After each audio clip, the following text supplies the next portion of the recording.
Form అయింది. ఆ పుట్ట ఆకారము ఆ శివుడుగా అంటే ఒక మనిషిగా మారి ఆయన ఒక దంపతుల కడుపున పుట్టిరనమాట. వాళ్ళు మునూరు కాపు ఫ్యామిలీ. మీ అందరికీ తెలుసు కదా.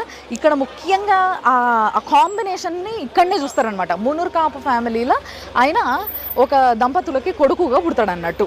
పుట్టిన వ్యక్తి ఆయన కోసం ఆ పార్వతీదేవి గంగాదేవత ఇక్కడనే ఇంకొకరికి మానవ రూపంలో జన్మిస్తారు. ఎట్లా అనంటే ఒకలేమో గొల్ల ఫ్యామిలీలో అంటే యాదవ ఫ్యామిలీలో కేతమ్మ పుడుతుంది. ఆమె తర్వాత ఇంకొక ఆమె మన మేడలమ్మ అని పేరు చెప్తున్నారు కదా. సో లింగాయత్ల ఫ్యామిలీలో మేడలమ్మ పుడుతుంది.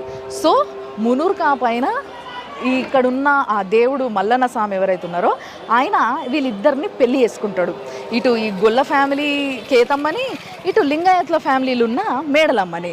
కాబట్టి ఈ 3 కులాలోళ్ళు ముఖ్యంగా ఈడికి బాగా దర్శనానికి వస్తారు. ఈడ ఉత్సవాలు చేస్తారు.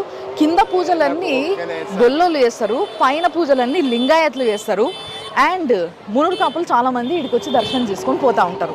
సో అది ఇక్కడున్న హిస్టరీ అన్నట్టు. అయితే ఇక్కడ దేవుడికి ఏదైతే విగ్రహం మనం చూసి వచ్చినామో ఆ భారీ కాయం